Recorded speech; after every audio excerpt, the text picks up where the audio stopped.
you're telling me the story about spending a week doing nothing and trying to do nothing. Yeah. Well, I think what caught your interest was that I was trying to force myself to do nothing. That was very hard. Very difficult.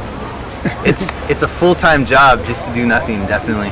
Since I was trying to do nothing, I decided just to walk around campus, and pretty much every time I walk around campus, I usually run into somebody with something. So I ran into that woman, Nandi, and she was making a spoken word CD. And so she asked me to come down in a couple days and, do a couple tracks. And so I brought some instruments, and I ended up playing on like 5 or 6 of the songs that she was doing. Nandi Crosby, and she's a professor at the university. Yeah. And she's just come out with this album. Yeah. Spoken word, very, very powerful. And what does she teach? I think she does women's studies. You know what they told me? They wanted this to be. I wait for her and you with the patience of a winter storm while I clench kisses between my teeth. Such a violation, I say out loud to myself. But I asked for you, just as you are, and you came to me with time. Yeah, and then there'll just be more TV, more stuff on TV, more slickly produced. No, it gets slick.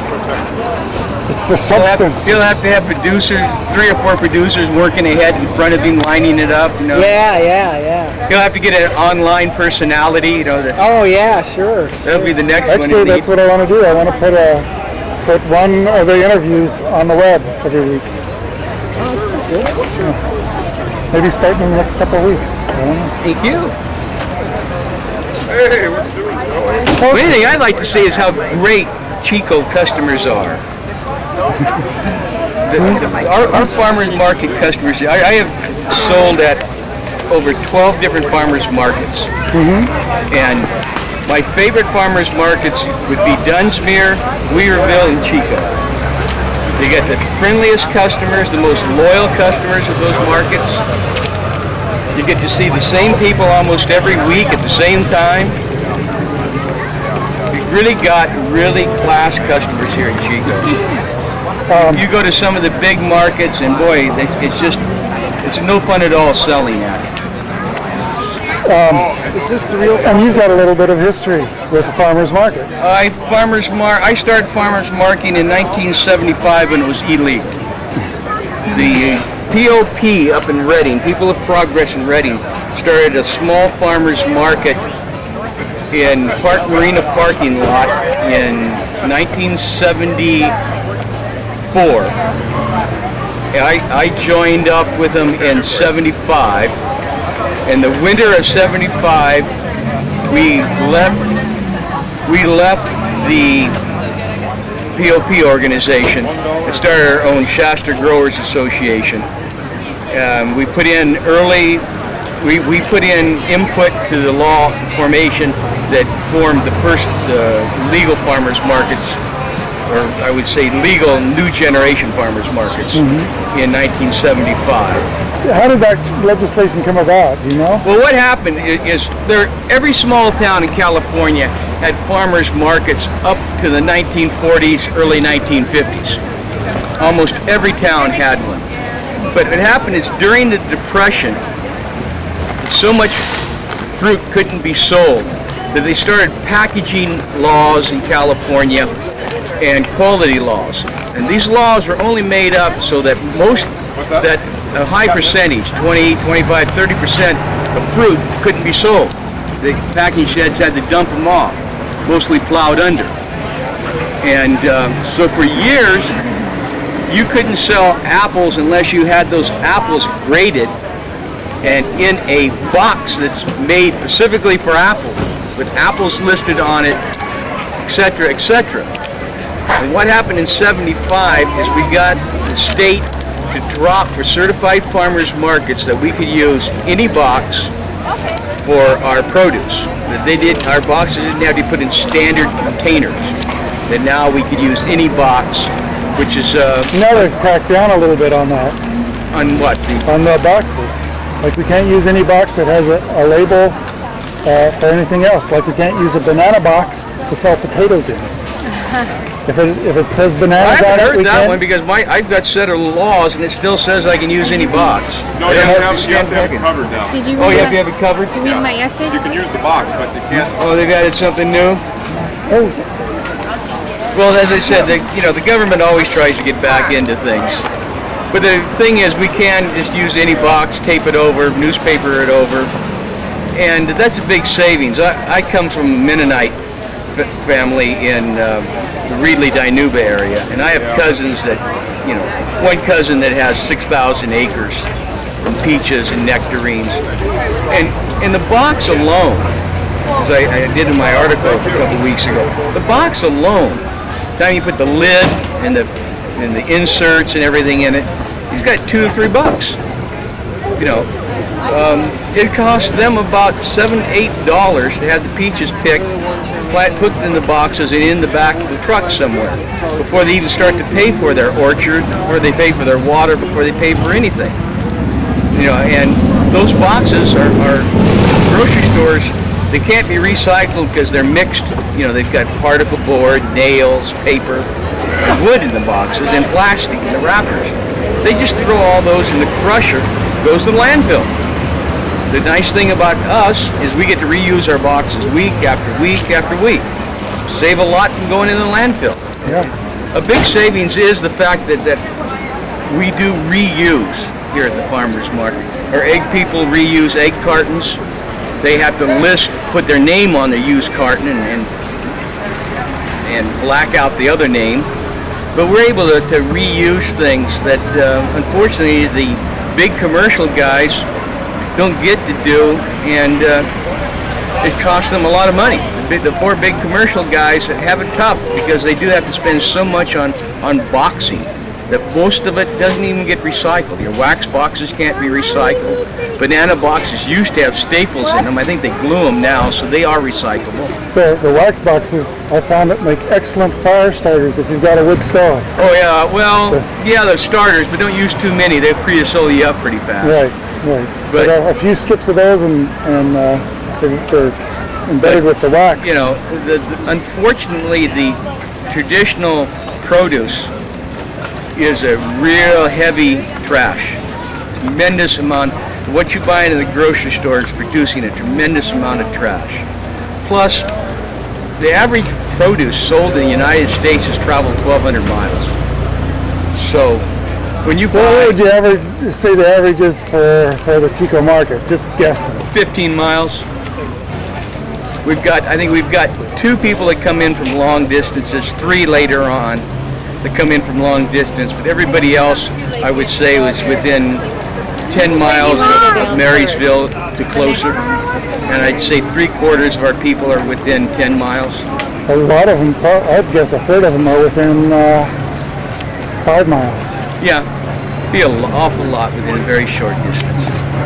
And that's the way it is at all markets that you go to. That the produce isn't traveling nearly as far, which means we get to pick it 2 days later than they do.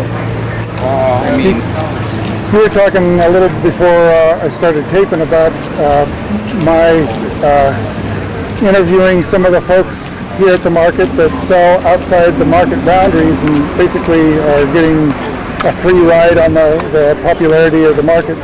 Could you talk a little bit more about your Well, as I feelings on said, that? when we first started farmers marketing, we used to pay this is when I was lucky to sell $40 worth of produce. We not only paid $2.50 for our space, we also paid 10%, so I'd be paying $6.50 out of maybe $35. In the early years, to build up our reputation, so we spent as early people spent a lot of money. Our growers that belong to our market, they pay $50 membership, they pay $15 for a space in the winter, $20 for a space in the summer. This goes to cover insurance, it goes to all our costs, it goes to pay our advertising, and people that set up on the outside are coasting on the rest of us. There are those on the outside who have said they would never go in because they don't want to pay it. Some are out there because there's not room to come in yet, but the same token, they're still they're still a parasite off the people who have been paying and the people who have been paying for years and built up the reputation. And the problem with the stuff on the outside, we can't control it. We can't control the quality. Quality is very important. If you get somebody outside is selling crud and we have no control over it, people are still going to say it's crud being sold there. And that to me is the biggest problem. For the most part, most of the outside hasn't been that bad, but we have had outside people set up with trinkets and garbage that were made out of this country. Thank you much. And it's just not, it's taken a lot of years to build up a reputation. It can be destroyed real easily. Anything new coming to the market that you know of? Apricots, Apricots. boysenberries. Very short season, very good. Nothing better than boysenberry pie. Next week. I'll have peaches next week. Peaches All right. next week. Cool, we're talking to, Jenny Kiplinger. and you have this beautiful jewelry here. How long have you been making jewelry? I've been doing beadwork about 16 years. And when did you start coming to the farmers market? About 2 years ago. And what markets do you go to? Is this the only one? I used to do Thursday night and I used to do Paradise, but right now this is the only one I'm doing. How did you get into making jewelry? I actually started, I used to go to Grateful Dead shows a lot, and I had a little backgammon board and used to walk in the parking lot and had a lot of friends that did beadwork and we used to teach each other stuff. Kind of progressed from there. I really enjoy it. So. Actually, a lot of my friends have gotten started following the Grateful Dead around with their artwork. Lots of neat artists, yeah. I notice your jewelry seems to be the finer type. It's very delicate and lacy or little beads. So you have a preference for that? I do. I like working with very small seed beads. I used to work with antique seed beads that they don't really make anymore. I don't have a lot of stuff here because it's so precious to me that I keep it at home. But yeah, I like the finer, smaller work. Unfortunately, it's harder to sell it in Chico, so I do a lot of the silver work to kind of support my beadwork habit.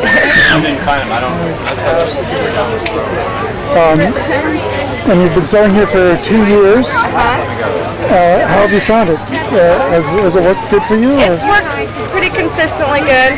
I really just like the community and the connections I've made here. A lot of good moral support, a lot of people really appreciate looking at it, and it's been pretty good. Thanks a lot. Thank you. So your name is? Mike? And you've got, guess it's your dad that does the willow, or do you do some of the willow stuff too? Some of the willow. Yeah. And how long have you been doing it? I don't know. A year or two? Or? 2 maybe. And you've also got some jewelry? And you make the jewelry, huh? Yes. So what is it made of? Pine cones. Pine cones? Yes. And seeds, right? Okay, can you show me the different necklaces that you have? There's the basic clawed one, an enamel claw one. Enamel? Enamel. We've got a partner in here. Just like $10 basic jewelry. And our best one, our $50 Hawaiian style. What's it called? It's like Hawaiian style, like they're big wide necklaces. I've been doing markets since I was 3 and I'm 13 now. And I've been making willow for about 2 years. These for maybe 1 year. And this is the first time you've brought your necklaces to the market? Yes. I've sold these at the Quest Bazaar once. Sales were pretty good there. Well, actually, sales haven't been good here since I haven't even sold any of these today.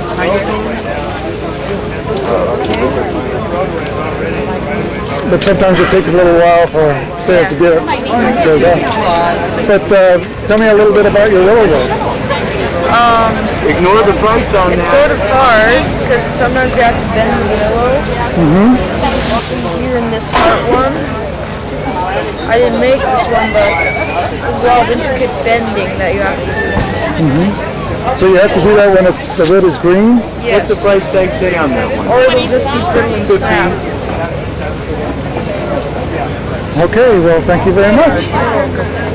We're talking with Don Celine, who's a local masseuse and, well, I guess, body worker. Well, what do you call yourself? A body worker.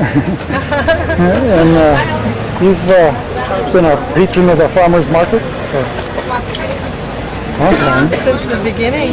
Yeah. You've been involved in health because of your body work, health work Yes. for a long time. And you've made a couple trips to China Two. to study. One 8 years ago and then one last fall in September. How long altogether have you spent in China? Well, in China, in both trips were a month each. When I was in Korea for 3 months, that was another trip. Was that studying massage? Or was it? No, but I had an opportunity. That was working at a center. That's another occupation of mine. My previous occupation is a care provider, daycare provider. I worked for city schools in San Diego, and then when I moved up here, I helped start Chico Community Children's Center. Thank you. And tell me a little bit about the type of massage you do. It's called Tuina. It's Chinese medical massage. But about 16 years ago, I trained in Okazaki's long life massage, which is from China, but actually it originated in, it's from Japan, but it originated in China. And in China, they call it Ama massage or Ama. They have a very different approach to health in China, don't they? Oh, absolutely, yes. Very different. So how? As far as health, in China, they see before their symptoms, before it progresses, they work with the body to keep the body healthy, and through nutrition and exercise and acupressure, massage. And herbs. So what were the teachers like? I had a very good experience, and I've talked to other people that have had varied experiences. I was very lucky because I went with a group that we were invited to come to a hospital and work and learn.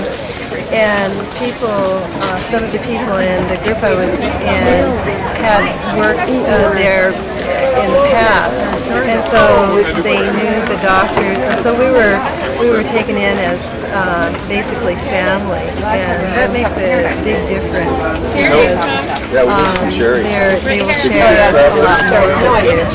It takes time to get a relationship. Was a month long enough? Well, because of the prior communication and trust, yes, we were totally accepted. And it's very different because the doctors in China, in my experience working with them, doctors and interns and nurses, you can't really distinguish because they cooperate and work together so beautifully. So there isn't the hierarchy. that we see here. Well, what was the problem? Did you have any problems with the language barrier? I'm sure there were. So. You don't know Chinese. No, but there wasn't. Very fortunate because English is a universal language, and if the doctor, there were many doctors I worked with that didn't speak English, but there was an intern or a nurse, if not the doctor, that did speak English. So there's always someone around that I could, if I had a question, I could ask. And for this work, it's touch, and much of the language is nonverbal communication. So the doctors would have me work right along with them. So it was a marvelous way to be educated. Is there any experience that stands out? Above the others during your trip? Well, on the second trip, yes. I had the third day I was there, I experienced a failure in my body. I had ended up in the hospital as a patient. So I experienced being in a Chinese hospital. So that was, and I was there for a whole week on IV and recuperating, and it was a tremendous experience. I gained so much from that, and they from me as well.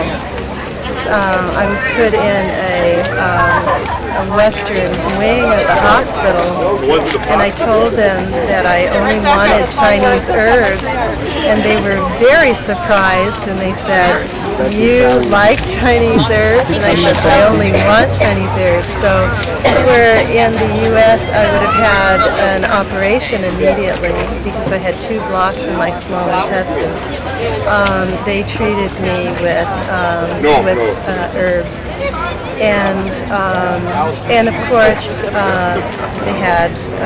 they monitored me very closely with X-rays and sonograms, and they have everything that we have available to us as far as Western medicine. So you didn't need the surgery? I didn't need the surgery, and I was told by a person who's in the profession of being a X-ray technician that she has seen X-rays of blocks in the small intestines, and she says, "I often wondered if there was another way besides surgery as far as to heal." So she was pretty excited. Yep. So thanks a lot. you're welcome. It's fun.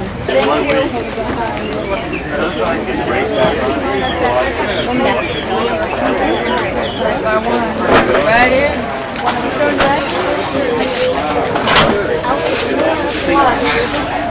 Cherries. So what kind of berries are these? They're Olawi blackberries. And are there any other? How long will they be coming in? How long? In season. Thank you. The blackberry.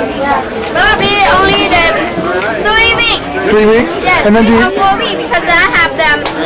Another the blackberry. I think mine is over the August. I have the late season. So do you have some other berries that are coming in I right have after? the Yamaha is a late berry. We have and Chester berries and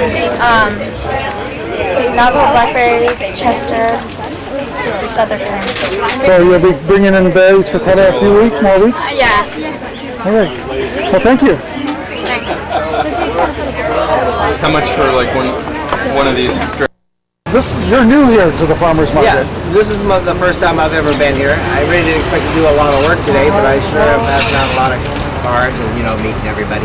How long have you been doing this business? I've been doing it for about 4 or 5 years, but I just recently quit all my carpentry jobs. I swear this time I quit. and I'm just going to be the sharpening guy.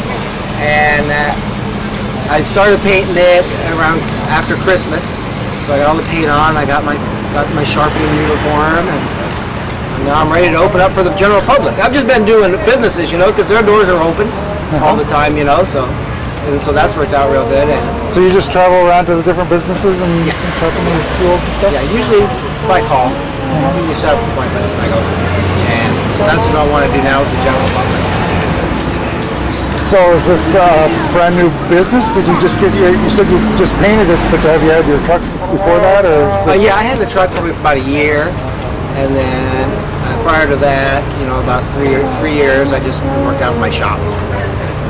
So how'd you get into the sharpening business? I was looking through the Dollar Saver one day, and I saw an ad for Sharp Ball, one of this tool down here, and it was in Paradise, and we traded firewood for it.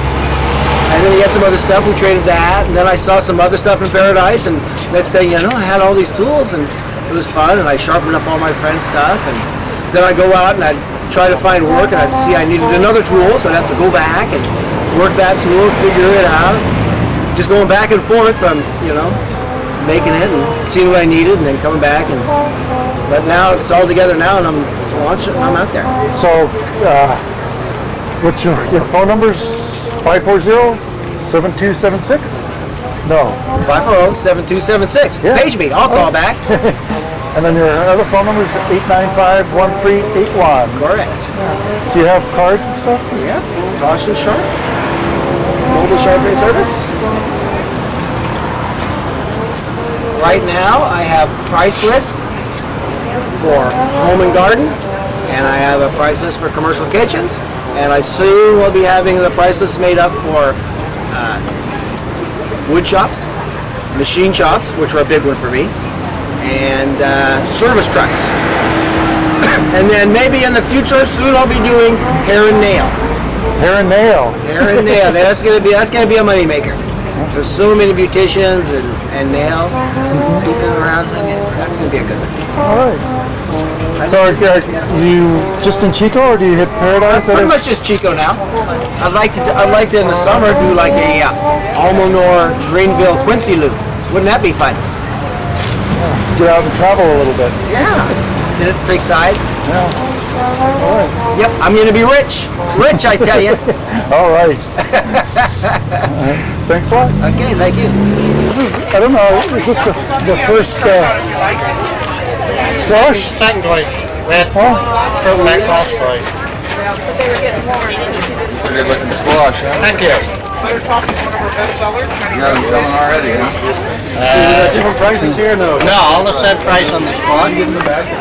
Oh, Stortback. Hate people fiercely.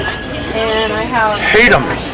Most of them. There might be a few good ones around, but I am not coming in contact with very many of them. It's like most of them are just bad. you don't think she did it by accident? You know, they say there are no mistakes. I'm in trouble then. And it's the idea when they're trying to locate the missing energy in the universe and stuff like that. You know what they think? They think that it's all in that dark negative side, and that's actually what runs everything. So it's like, get a clue. Really?